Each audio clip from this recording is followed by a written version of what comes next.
और एक बड़ी बात जो दुनिया के सामने आई, ट्रंप की स्पेशल फोर्स एक देश के राष्ट्रपति को उठाकर न्यूयॉर्क ले गई और इस खबर से पूरी दुनिया में कोहराम मच गया।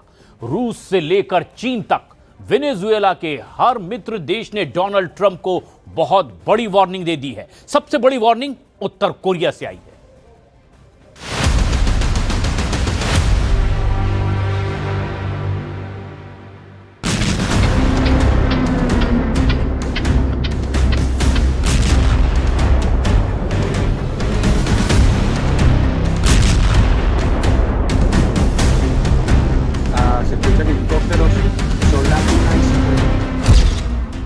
वेनेजुएला में मादुरो के खिलाफ हुआ ऑपरेशन लादेन।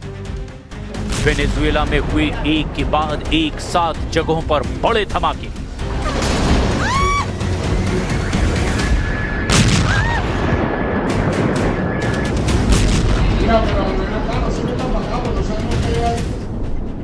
डोनाल्ड ट्रंप की डेल्टा फोर्स ने किया ऐसा कमांडो ऑपरेशन जिसकी तुलना पाकिस्तान के एबटाबाद में किए गए ऑपरेशन नेपच्यून स्पीयर से की जा रही है। इस ऑपरेशन की पूरी डिटेल आपको हैरान कर देगी। कैसे हेलीकॉप्टर लॉन्च हुआ, वेनेजुएला में कमांडो ऑपरेशन करके कैसे निकोलस मादुरो को अमेरिका ने अपने कब्जे में लिया। इस रिपोर्ट में अमेरिकी स्पेशल फोर्स के सबसे खतरनाक ऑपरेशन की पूरी डिटेल आपको पता चलेगी। बहुत गौर से इस रिपोर्ट को देखिएगा।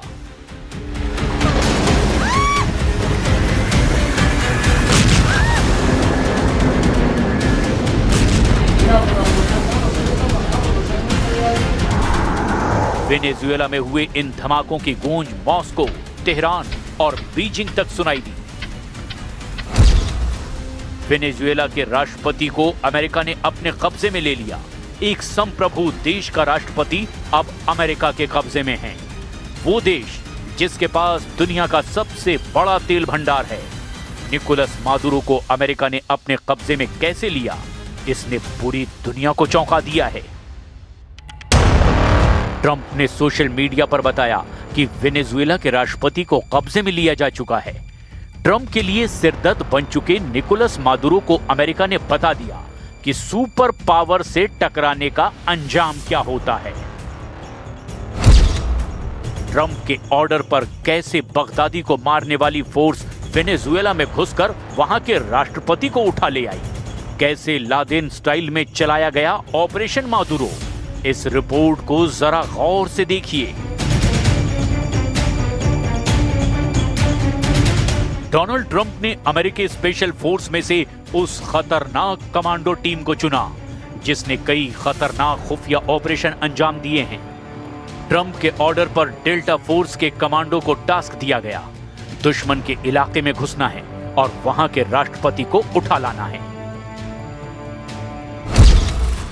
यह है अमेरिका की वही डेल्टा फोर्स जिसे अमेरिका की फर्स्ट SFOD फोर्स कहा जाता है, यानी first special forces operational detachment delta.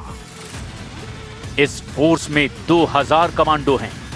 इनमें 400 कमांडो किसी भी वक्त दुनिया के किसी भी बड़े हिस्से में ऑपरेशन के लिए तैयार रहते हैं। ट्रंप की डेल्टा फोर्स अमेरिका की ज्वाइंट स्पेशल ऑपरेशंस कमांड का हिस्सा है। इसमें अमेरिका के नेवी सील कमांडो भी आते हैं। वहां की एयरफोर्स की special force 24th special tactics squadron. रात 1 बजे के बाद वेनेजुएला में धमाके शुरू हुए। राजधानी कराकस में कई जगह ब्लास्ट ने सिग्नल दे दिया कि अमेरिका अब घुसने वाला है। और फिर नजर आए अमेरिका की वो हेलीकॉप्टर जो ट्रंप के सबसे खतरनाक ऑपरेशन को अंजाम देने के लिए वेनेजुएला भेजे गए। अमेरिका की डेल्टा फोर्स के कमांडो चिनूक और ब्लैक हेलीकॉप्टर के जरिए लॉन्च किए गए।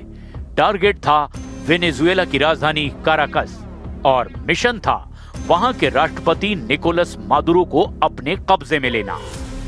डोनाल्ड ट्रंप के हेलीकॉप्टर हवाई अड्डे से उतरे और राजधानी काराकस के ऊपर उड़ते हुए उस जगह पहुंचे जहां पर निकोलस मादुरो का घर यानी वहां का राष्ट्रपति भवन है। अमेरिका की डेल्टा फोर्स ने ऑपरेशन पूरा करते हुए उस जगह पहुंचना शुरू किया जहां निकोलस मादुरो मौजूद थे। इसके बाद उन्होंने निकोलस मादुरो और उनकी पत्नी को अपने कब्जे में लिया और फौरन अमेरिका की ये फोर्स वापस अपने अड्डे की तरफ बढ़ चली। डेल्टा फोर्स और निकोलस मादुरो के साथ ही ये हेलीकॉप्टर एक सीक्रेट अड्डे की तरफ बढ़े। तब तक दुनिया को मालूम नहीं था कि आखिर वेनेजुएला में हुआ क्या है, जबकि मादुरो और उनकी पत्नी ट्रंप के कब्जे में आ चुके थे।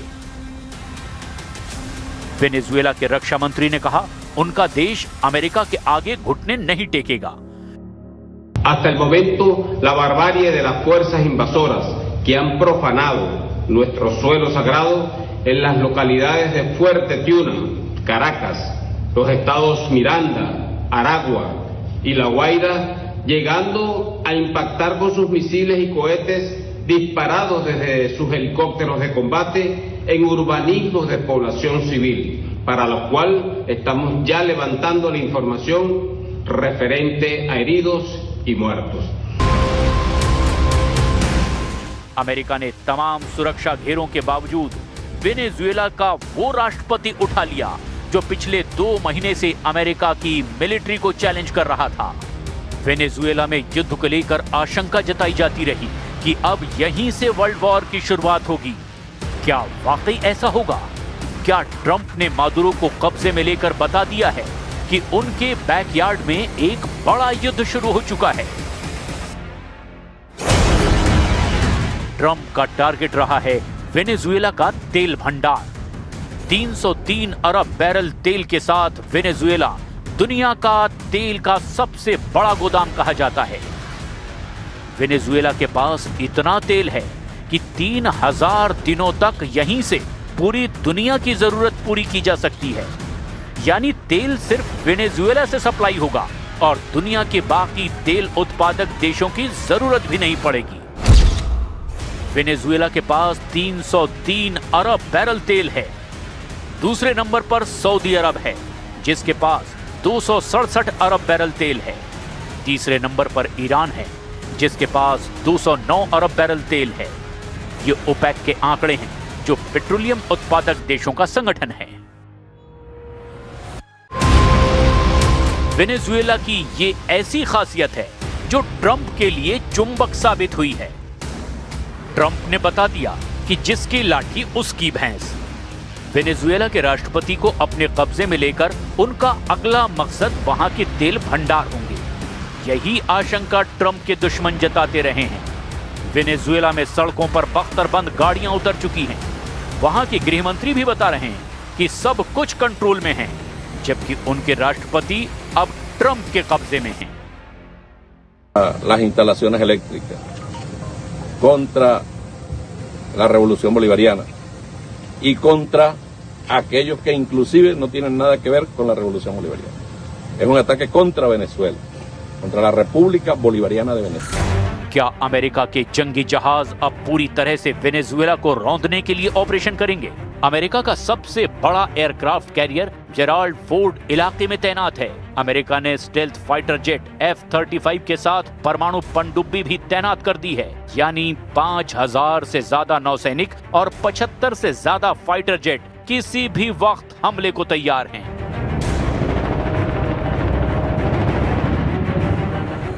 एक दक्षिण अमेरिकी देश वेनेजुएला को पस्त करने के चक्कर में डोनाल्ड ट्रंप ने डेल्टा फोर्स का इस्तेमाल किया।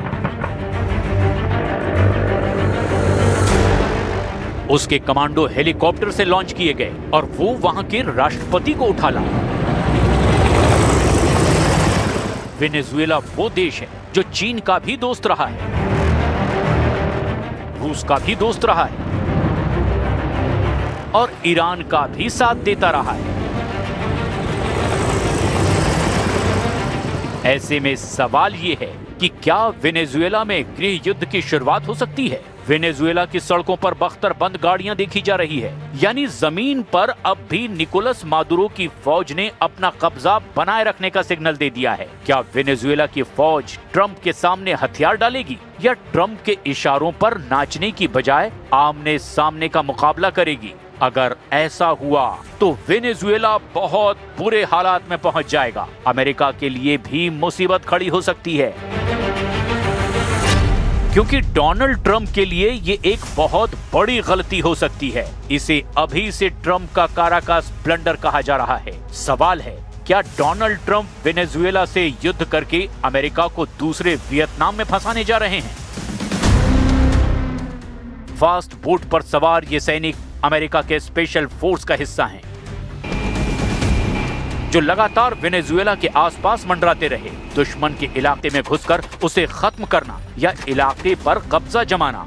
M240 मीडियम मशीन गन के साथ अमेरिका के सील कमांडो टीम ने बता दिया है कि कैसे वो वेनेजुएला के खिलाफ एक बड़े युद्ध के लिए हमेशा तैयार हैं। कैरेबियन सागर में ड्रग तस्करों को खत्म करने की आड़ में वेनेजुएला डोनाल्ड ट्रंप का प्राइम टारगेट बन गया।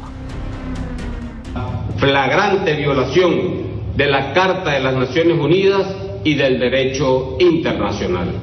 La Venezuela libre, independiente y soberana rechaza con toda la fuerza de su historia libertaria la presencia de estas tropas extranjeras que solo han dejado a su paso muerte, dolor y destrucción.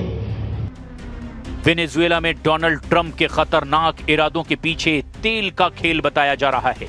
इसमें कोई शक नहीं कि Trump की नजर इस वक्त America के दो दुश्मनों पर है, चाहे वो फारस की खाड़ी हो या फिर कैरेबियन सागर।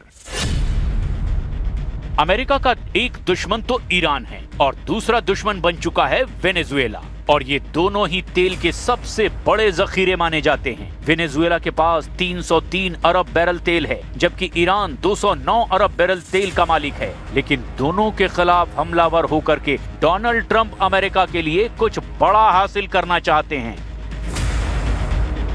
लेकिन ईरान और वेनेजुएला दोनों के तेवर बता रहे हैं कि वो अमेरिका के आगे नहीं झुकेंगे, चाहे परमाणु कार्यक्रम का मुद्दा हो या फिर इजराइल और फिलिस्तीन का मुद्दा।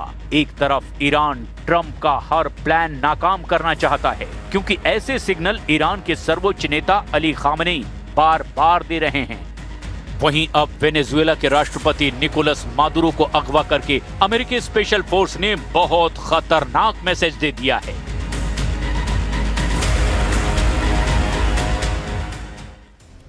अब क्या ईरान ने इजराइल और अमेरिका से बदला लेने के लिए ऑपरेशन ट्रू प्रॉमिस 4 शुरू कर दिया है? और ये दावे इसीलिए किए जा रहे हैं क्योंकि ईरान में हिंसक प्रदर्शनों के पीछे इजराइल और अमेरिका का गुप्त प्लान बेनकाब हो गया। ईरान का दावा है कि इजराइल और अमेरिका की खुफिया एजेंसियां ही यहां हिंसक प्रदर्शन करवा रही है।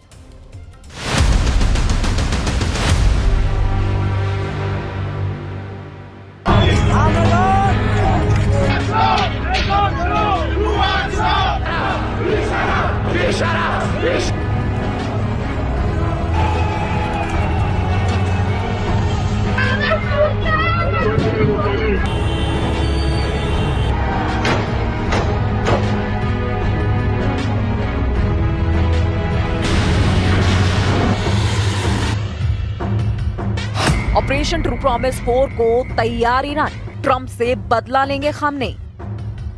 एक बार फिर से ईरान पर अमेरिका और इजराइल मिलकर विनाशक हमला कर सकते हैं। खुद ट्रंप ने ऐलान किया है कि इस बार अमेरिका अपने विमानों का ईंधन बर्बाद नहीं करेगा, बल्कि ईरान को तबाह करके रख देगा। इधर ट्रंप की धमकी को लेकर ईरान ने दो टूक कह दिया है कि अगर अमेरिका और इजराइल इस बार ईरान पर हमला करेंगे तो ईरान दोनों देशों के खिलाफ ऑपरेशन ट्रू प्रॉमिस 4 शुरू कर देगा। फिलहाल ईरान के राष्ट्रपति मसूद पेजेश्किन दो टूक कहा है कि इस वक्त ईरान दोहरा हमला का सामना कर रहे हैं। पहला है ईरान के खिलाफ आर्थिक युद्ध, जिसको लेकर ईरान के 31 प्रांतों में से इस वक्त 22 प्रांतों में हिंसक प्रदर्शन हो रहे हैं, जिसकी वजह से ईरान के 50 शहरों में कोहराम मचा हुआ है। दूसरा अमेरिका और इजराइल का वो ऐलान जिसमें ईरान पर बहुत बड़े हमले की धमकी दी गई है। आर्थिक युद्ध और जमीनी युद्ध को लेकर अब ईरान ने ऑपरेशन ट्रू प्रॉमिस 4 की तैयारी शुरू कर दी है, ताकि अमेरिका और इजराइल के हमलों से निपटा जा सके। अब हम आपको पहले दिखाते हैं कि इस वक्त ईरान में क्या हालात चल रहे हैं और ईरान कैसे बड़ी जंग की तैयारी में जुटा है। ईरान के 50 शहरों में कोहराम, खामनेई के तख्ता पलट की तैयारी। 86 साल के ईरानी सुप्रीम लीडर अली खामनेई पिछले 36 सालों से ईरानी शासन की कमान संभाले हुए हैं। वो इस वक्त इकलौते ऐसे ईरानी नेता हैं जो ईरान का हर फैसला तय करते हैं। इस वक्त ईरान में जो आर्थिक हालात चल रहे हैं वो ईरान के इतिहास में सबसे खराब बताए जा रहे हैं। ईरानी मुद्रा रियाल की कीमत में भयंकर गिरावट आ चुकी है। इस वक्त $1 14,20,000 रियाल के बराबर हो चुका है। लेकिन जो तस्वीरें ईरान से सबसे ज्यादा परेशान करने वाली आ रही हैं, वो है ईरान में हिंसक प्रदर्शन अब ईरान के 22 प्रांतों के 50 से अधिक शहरों में फैल चुके हैं। शुरुआत 28 दिसंबर को तेहरान के ग्रैंड बाजार से हुई थी, जो अब मशहद, जाहिदान, इस्फहान और हमदान जैसे बड़े केंद्रों तक पहुंच चुकी है। प्रदर्शनकारियों, IRGC और बासिज के बीच हिंसक झड़पें हुई हैं। रिपोर्ट्स के मुताबिक अब तक कम से कम 8 लोगों की मौत हो चुकी है और सैकड़ों घायल हैं। कई जगहों पर प्रदर्शनकारियों ने सरकारी दफ्तरों और पुलिस स्टेशनों को निशाना बनाया है। हमदान के अज़दाबाद में प्रदर्शनकारियों ने क्रांतिकारी गार्ड यानी IRGC के एक बेस पर कब्जा करने का दावा किया है।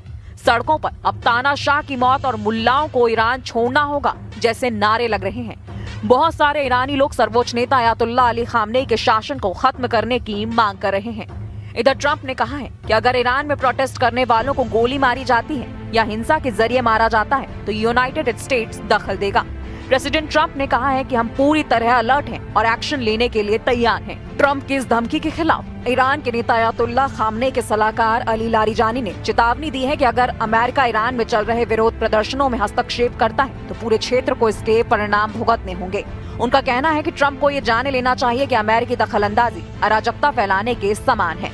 इस बीच ईरान के निर्वासित क्राउन प्रिंस रजा पहलवी ने अमेरिका के राष्ट्रपति डोनाल्ड ट्रंप को खुले तौर पर धन्यवाद दिया है। डोनाल्ड ट्रंप ने कहा था कि अगर ईरान की इस्लामिक सरकार प्रदर्शनकारियों पर गोली चलाती है तो अमेरिका बीच में आ जाएगा। सोशल मीडिया प्लेटफॉर्म एक्स पर लिखते हुए रजा पहलवी ने लिखा कि उनके पास एक स्थिर बदलाव की योजना है।